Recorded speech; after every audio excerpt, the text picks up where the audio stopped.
Чаму я да гэтага адношуся досыць сур'ёзна, не гледзячы на тое, што маем на сённяшні дзень, гэта хутчэй плёткі і няма ўпэўненасці ў тым, што гэта сапраўдная інфармацыя.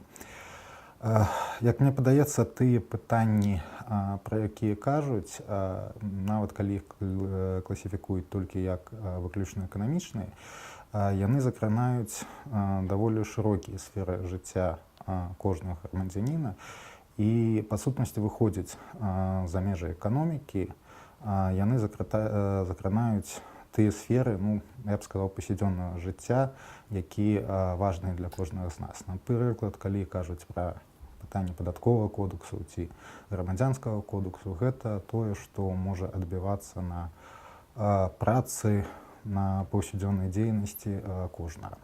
Таму пад гэтай маркай, як мне падаецца, можа маць месца такое паступовае змяненне правіл гульні, якое ў адзін пэўны момант зробіць прастору, якая існуе вакол нас, іншай у параўнанні з тым, што мы маем сёння. Калі мы сёння кажам аб тым, што мы разглядаем гэта нацыянальная эканоміка Беларусі, то што гэта будзе за эканоміка ў рамках такой паглыбленай інтэграцыі, гэта ўжо выклікае пэўныя пытанні і стварае няпэўнасць. Мы павінны ведаць, разумець тое, што ад нашага імя, ад імя беларускага народу адбываецца ў перамовах на гэты конт, і, адпаведна, кожны з нас павінен даваць адказы на такія